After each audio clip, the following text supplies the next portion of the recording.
వీక్షణం. నేను మౌనిష. అందరూ ఎదురు చూస్తున్న కులగణన లెక్కలు వచ్చేసాయి. ఏ కులం జనాభా ఎంతమంది ఉన్నారో క్లారిటీ వచ్చేసింది. అయితే ఇప్పుడు జరగాల్సింది ఏంటి? అది గ్రౌండ్లో అమలయ్యే పరిస్థితి ఉంటుందా? జనగణనలో కులగణన కూడా చేయాలనే డిమాండ్లు ఎప్పటి నుంచో ఉన్నా అవి దేశవ్యాప్తంగా అమలుకు నోచుకోవడం లేదు. తాజాగా తెలంగాణలో జరిగిన కులగణనతో ఒక క్లారిటీ వచ్చింది. అయితే ఇక్కడితో పని ముగిసిపోదు. చేయాల్సింది, జరగాల్సింది ఇంకా చాలానే ఉంది.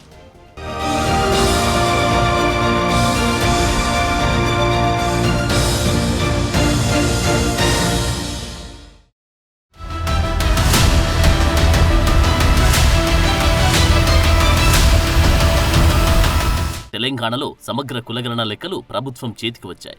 అసెంబ్లీలో మంగళవారం ఈ లెక్కలను రాష్ట్ర ప్రభుత్వం ప్రవేశపెట్టబోతుంది. నిజానికి మన దేశంలో కులాల వారి లెక్కలు ఎప్పుడో జమానా కాలం నాటివే ఉన్నాయి. ఇప్పటి జనాభా ప్రకారం లేవు. కులాల వారీగా లెక్కలు తీయాలని కేంద్ర ప్రభుత్వం కూడా ముందుకు రాలేదు. అయితే కొన్ని రాష్ట్రాలు సమగ్ర ఆర్థిక సర్వే పేరుతో కులాల లెక్కలను బయటకు తీశాయి.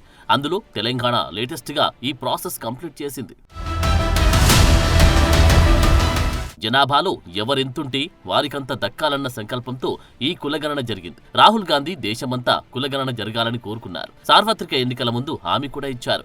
నిజానికి తెలంగాణ తొలి ప్రభుత్వం కేసీఆర్ హయాంలో ఇలాగే సమగ్ర కుటుంబ సర్వే చేశారు. కానీ వాటిని అధికారికంగా ఎక్కడ బయట పెట్టలేకపోయారు. దీంతో ఇప్పుడు పకడ్బందీగా రేవంత్ సర్కార్ కులగణన చేయించింది.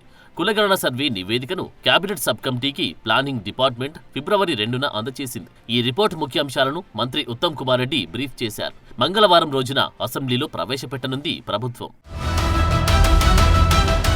తాజాగా చేసిన కులగణన సర్వేలో తేలిన లెక్కలేంటో ఓసారి చూద్దాం. సామాజిక కులగణన సర్వేలో 1,03,889 మంది ఎన్యూమరేటర్లు పాల్గొన్నారు. 3,54,77,554 మందికి సంబంధించి లెక్కలు నోట్ చేశారు. మొత్తం 1,12,15,134 కుటుంబాలవి ఫీడ్ చేశారు. ఈ ప్రకారం సమగ్ర సర్వేలు తేలిన లెక్కల ప్రకారం ఎస్సీల జనాభా 61,84,319 అంటే 17.43% తేలింది. అలాగే ఎస్టీల జనాభా 37,05,929 కాగా 10.45% ఉన్నారు. అటు ఇప్పటిదాకా లెక్క తేలని బీసీల జనాభా 1,60,09,179గా తేల్చారు. అంటే జనాభాలో 46.25% గుర్తించారు. ఇందులో బీసీ ముస్లింలు 35,76,588 అంటే 10.85% ఉన్నారు. బీసీలు, ముస్లిం మైనార్టీ బీసీల లెక్క కలిపితే మొత్తం బీసీల జనాభా 56.33% ఉంది. ఓసీ ముస్లింలు 8,80,424 అంటే 2.48%. మొత్తం ముస్లిం జనాభా శాతం 12.56% ఉంది.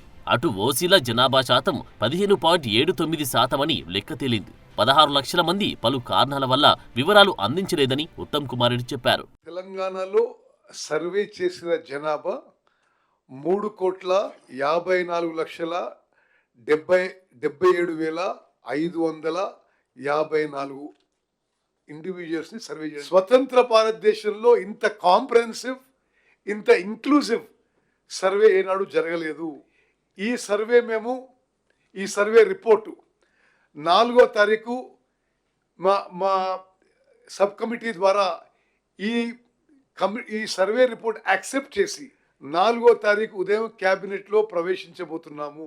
సో ఇన్నేళ్లకు బీసీల సంఖ్య విషయంలో ఒక క్లారిఫికేషన్ అయితే వచ్చింది. మరోవైపు స్థానిక ఎన్నికల్లో బీసీ కోటాపై రిటైర్డ్ ఐఏఎస్ భూసాని వెంకటేశ్వరరావు నేతృత్వంలో ఏర్పాటైన బీసీ డెడికేటెడ్ కమిషన్ కూడా ప్రభుత్వానికి రిపోర్ట్ ఇవ్వనుంది. బీసీ కేటగిరీ ముస్లింలతో కలుపుకొని తెలంగాణలో బీసీ జనాభా 56.33% మేరకున్నట్లు సమగ్ర కులగణన సర్వే తేల్చడంతో ఈ వివరాల ఆధారంగానే Bhusani Venkateswararao commission local body ఎలక్షన్లలో బీసీ కోటాపై నివేదిక ఇవ్వనున్నట్లు తెలుస్తోంది.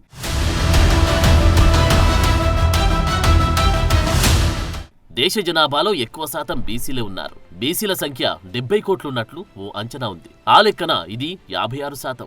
90 ఏళ్ల నాటి డేటా ఆధారంగానే ఇప్పటికీ బీసీ రిజర్వేషన్లు కొనసాగుతున్నాయి. 10 ఏళ్లకోసారి దేశంలో జనాభాను లెక్కిస్తూ ఉన్న అందులో దళితులు, గిరిజనుల సంఖ్యపై మాత్రమే స్పష్టమైన సమాచారాన్ని సేకరిస్తున్నారు. అయితే జనాభాలో ఓబీసీతో పాటు ఏ కులాల వారు ఎంతమంది ఉన్నారన్న సమగ్ర సమాచారం సేకరించడం లేదు. దేశంలో 1931లో చేసిన జనాభా లెక్కలే సంపూర్ణంగా కులగణనతో చేసిన సమగ్ర లెక్కలుగా ఉన్నాయంటున్నారు. ఇప్పటికీ అవి ఆధారంగా మారాయి. 1979లో బీపీ మండలం మండల్ నేతృత్వంలో రెండో బీసీ కమిషన్ ఏర్పాటు చేశారు. ఈ కమిషన్ బీసీల జనాభాను 52% లెక్కగట్టి వీరికి విద్య, ఉద్యోగాల్లో 27% రిజర్వేషన్లు కల్పించాలని 1980లో రిపోర్ట్ ఇచ్చింది. ఈ సిఫారసులు 1992 నుంచి అమల్లోకి వచ్చాయి. దేశంలో 3743 కులాలను బీసీలుగా మండల్ కమిషన్ తేల్చింది. అయితే కేంద్ర ప్రభుత్వం బీసీ రిజర్వేషన్ లిస్టులో 2479 కులాలు మాత్రమే ఉన్నాయి. కేంద్రం జనగణనతో పాటే ఈ కులగణన సర్వే చేస్తేనే బీసీలో ఉన్న కులాల లెక్క తేలే ఛాన్స్ ఉందంటున్నారు. మరి ఇప్పుడు తెలంగాణ ప్రభుత్వం చేసిన కులగణన ప్రకారం రిజర్వేషన్లు కల్పించాలంటే అంతా కేంద్రం చేతుల్లోనే ఉంటుంది. పార్లమెంట్లో చట్ట సవరణ చేయాలి. మరి ఆ దిశగా అసెంబ్లీలో తీర్మానం చేసి కేంద్రానికి పంపేలా రాష్ట్ర ప్రభుత్వం అడుగులు వేస్తోంది. ఈ విషయంలో తెలంగాణలోని అన్ని పార్టీలను కలుపుకొని వెళ్లాలని అనుకుంటున్నారు.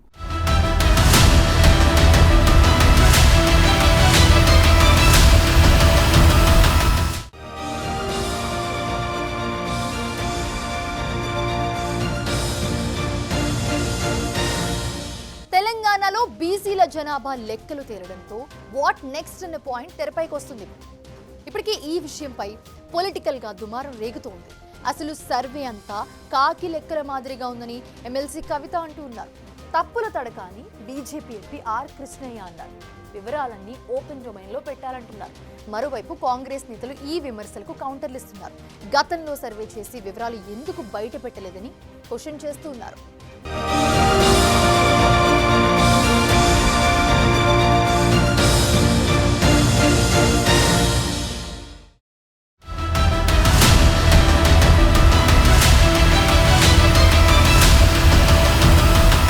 తెలంగాణ కులగణన సర్వే చుట్టూ రాజకీయ వేడెక్కుతోంది. ఇవన్నీ కాకి లెక్కలే అని, తప్పుల తడకగా సర్వే చేశారని బీఆర్ఎస్ విమర్శిస్తోంది. మరోవైపు తెలంగాణ ప్రభుత్వం క్యాబినెట్లో పెట్టి అసెంబ్లీ ముందుకు తీసుకొచ్చి తీర్మానం చేసి కేంద్రానికి పంపేలా కార్యాచరణలో వేగం పెంచింది. అయితే ఆ రిపోర్ట్పై రాజకీయంగా విమర్శలు పెరుగుతున్నాయి. 2011 జనాభా లెక్కలు, 2014లో కేసీఆర్ చేయించిన సమగ్ర సర్వే లెక్కలు, ఏ లెక్కన చూసినా తెలంగాణలో 50 నుంచి 52% బీసీలు ఉన్నట్లు తెలుస్తుందని, కానీ కాంగ్రెస్ ప్రభుత్వం మాత్రం 46.2% ఉన్నట్లు తేల్చారని బీఆర్ఎస్ ఎమ్మెల్సీ కవిత ఆరోపించారు. మ్యాటర్ మొత్తం పబ్లిక్ డొమైన్ లో ఉంచాలన్నారు. నేషనల్ హెల్త్ మిషన్ అనే డేటా ఉంటుంది. వాళ్ళు 2 ఏళ్లకు ఒకసారి జనరల్ గా దేశమంతా లెక్కలు తీసుకుంటారు, శాంపుల్ చేస్తారు. మొత్తం జనాభా లెక్కలు చేయరు, శాంపుల్ చేస్తారు. అది అథెంటిక్ గా కేంద్ర ప్రభుత్వం డేటా. అందులో కూడా వాళ్ళు ఏం చెప్తారంటే 50 నుండి 52% బీసీలు ఉన్నారు తెలంగాణలో అని వాళ్ళు చెప్తుంటారు ప్రతి 2 ఏళ్ల కోసం. కానీ ఇవాళ ఈ ప్రభుత్వం ఏం చెప్తుంది, కేవలం 46.2% బీసీలు ఉన్నారని చెప్తున్నది. మరి ఇది కరెక్టా అన్నటువంటి విషయం ఒక్కసారి రేవంత్ రెడ్డి గారు గుండె మీద చేసుకొని ఆలోచన చేయాలి. మీకు నిజంగానే బీసీల పట్ల చిత్తశుద్ధి ఉంటే మీరు చేసినటువంటి ఆ జనాభా లెక్కల డేటా ఏదైతే ఉన్నదో దాన్ని మీరు రివ్యూకి పెట్టండి. అంటే నేను జనాభా లెక్కలలో నా పేరు ఇచ్చిన బీసీ జనగణన జరిగినప్పుడు, ఒకవేళ నేను వెబ్సైట్లకు పోయి నా పేరు టైప్ చేసి నా ఆధార్ కార్డ్ టైప్ చేస్తే నేను ఇచ్చిన వివరాలు అందులో రావాలి. మీరు 3,50,00,000 మందిని చేరినామని చెప్తున్నారు. ఆ 3,50,00,000 పత్రాలు ప్రజల స్క్రూటినీకి అందుబాటులో పెట్టాలని చెప్పి నేను ప్రభుత్వాన్ని డిమాండ్ చేస్తా ఉన్నా. అటు BJP Rajya Sabha MP R Krishnaiah కూడా కులగణన లెక్కలను తప్పుపడుతున్నారు. బీసీల జనాభాను తక్కువ చేసి చూపారా అన్న డౌట్లు వ్యక్తం చేస్తున్నారు. అయితే అన్ని డౌట్లకు మంత్రులు, కాంగ్రెస్ నేతలు సమాధానమిస్తున్నారు. ఇది కాంగ్రెస్ చేసిన సర్వే కాదని రాష్ట్ర ప్రభుత్వం చేసిన సర్వే అంటున్నారు. ఇందులో న్యాయపరమైన చిక్కులు తొలగించేందుకు అన్ని పార్టీలు సహకరించాలంటున్నారు. పనిలో పనిగా కేంద్రంలో బీజేపీ, రాష్ట్రంలో ప్రతిష్టాత్మకమైన బీఆర్ఎస్ కు కౌంటర్లు వేస్తున్నారు. కేంద్ర ప్రభుత్వం కులగణన ఎందుకు చేపట్టడం లేదని ప్రశ్నిస్తున్నారు. అదే సమయంలో కేసీఆర్ చేసిన సర్వే వివరాలు అధికారికంగా ఎందుకు బయటపెట్టలేదన్న ప్రశ్నలు వస్తున్నాయి. తెలంగాణ ప్రభుత్వం పక్షాన జరిగినటువంటి కుల సర్వే ప్రజాస్వామికంగా ఆ వర్గాలకు ఎవరెంతో వారికెంతో న్యాయం జరిగే విధంగా మీ రాజకీయ పార్టీ అభిప్రాయాన్ని చెప్పాలని కోరుతా ఉన్నాం. రేపు సభలో కూడా మీరు ఈ సందర్భంగా నిజంగా మాటలకే పరిమితం కాదు, బలహీన వర్గాల అభ్యున్నతి నిజంగా కావాలని వాస్తవికంగా కోరుకుంటే మీరు మీ యొక్క అభిప్రాయాన్ని బేషరతుగా చెప్పమని కోరుతా ఉన్నాం ఒక బలహీన వర్గాల నాయకుడిగా. అంతేకాదు బీఆర్ఎస్ లో ముఖ్య నేతలెవరూ సర్వేలో పాల్గొనలేదన్న విషయాన్ని కాంగ్రెస్ ప్రస్తావిస్తుంది. ఇప్పటికైనా కేసీఆర్ అసెంబ్లీకి వచ్చి తమ అభిప్రాయాలు చెప్పాలంటున్నారు. బీసీ కులగణన తేలినా ఇంకా న్యాయపరమైన అంశాలు దీని చుట్టూ తిరుగుతూనే ఉన్నాయి. సుప్రీంకోర్టు ఆదేశాల ప్రకారం లోకల్ బాడీ ఎన్నికల్లో రిజర్వేషన్లు 50% మించొద్దు. కులగణన సర్వే ప్రకారం ఎస్సీ/ఎస్టీ జనాభా 27.88% దాకా ఉంది. అంటే వారికి స్థానిక సంస్థల్లో 27 నుంచి 28% వరకు రిజర్వేషన్ కల్పించాల్సి ఉంటుంది. సుప్రీంకోర్టు ఉత్తర్వుల ప్రకారం బీసీలకు దక్కే కోటా 22 నుంచి 23%. బీసీ జనాభా దామాషా ప్రకారం స్థానిక ఎన్నికల్లో రిజర్వేషన్ పెంచాలంటే పార్లమెంట్లో చట్ట సవరణ చేయడంతో పాటు 9వ షెడ్యూల్లో పేర్కొనాల్సి ఉంటుంది. అందుకే సమగ్ర వివరణతో కూడిన రిపోర్టును డెడికేటెడ్ కమిషన్ ఇస్తున్నట్టున్నారు. స్థానిక ఎన్నికల్లో బీసీలకు 42% రిజర్వేషన్ కల్పిస్తామంటూ కాంగ్రెస్ ఎన్నికల మేనిఫెస్టోలో హామీ ఇచ్చింది. దీంతో బీసీ రిజర్వేషన్లు పెంచడానికి వీలుగా ప్రస్తుత బడ్జెట్ సమావేశాల్లోనే చట్టాన్ని సవరించాలని కేంద్రాన్ని కోరుతూ అసెంబ్లీలో తీర్మానాన్ని ఆమోదించి కేంద్రానికి పంపనుంది. అలాగే ఎస్సీ వర్గీకరణ పైన అసెంబ్లీలో చర్చించి నిర్ణయం తీసుకుంటారంటున్నారు.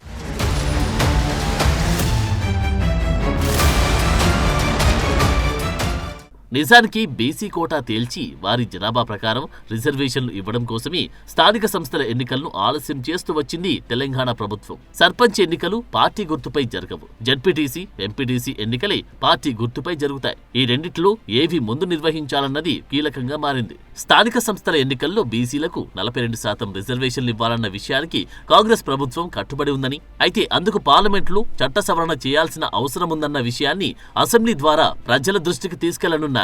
ఈ చర్చలో బీఆర్ఎస్, బీజేపీ సభ్యులను భాగస్వాములను చేసి పార్లమెంట్ బడ్జెట్ సమావేశాల్లోనే చట్టాన్ని సవరించాలని కేంద్ర ప్రభుత్వాన్ని కోరుతూ తీర్మానాన్ని ఆమోదించి పంపిస్తారు. పార్లమెంట్ ఈ నెల 11 వరకు జరగనుంది.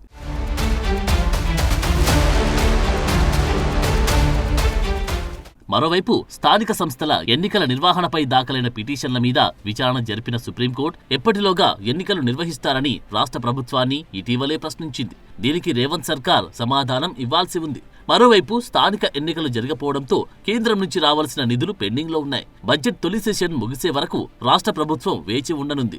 ఆలోగా స్థానిక ఎన్నికల్లో బీసీ రిజర్వేషన్ల పెంపుపై కేంద్రం రియాక్ట్ అవ్వకపోతే పాత రిజర్వేషన్ల ప్రకారమే జిల్లా, మండల పరిషత్ ఎన్నికలకు వెళ్లే ఛాన్స్ కనిపిస్తున్నాయి. సో సర్వేలో పాల్గొనని వారు కూడా తమ వివరాలు ఇవ్వొచ్చని ప్రభుత్వం ఒక సిగ్నల్ పంపింది. పొరపాట్లు ఉంటే తమ దృష్టికి తేవాలంటున్నారు. అంతేకాదు సర్వేను విమర్శిస్తున్న వారు సర్వేలో ఎందుకు పాల్గొనలేదన్న ప్రశ్నలు సంధిస్తున్నారు. సో ఈ మొత్తం మ్యాటర్లో ఒకవైపు విపక్షాలను డీల్ చేస్తూ ఇంకోవైపు న్యాయపరమైన అడ్డంకులు పోయేలా చేయాల్సిన పరిస్థితి. మరి ఈ విషయంలో ఏం జరుగుతుందన్నది త్వరలోనే క్లారిటీ రానుంది.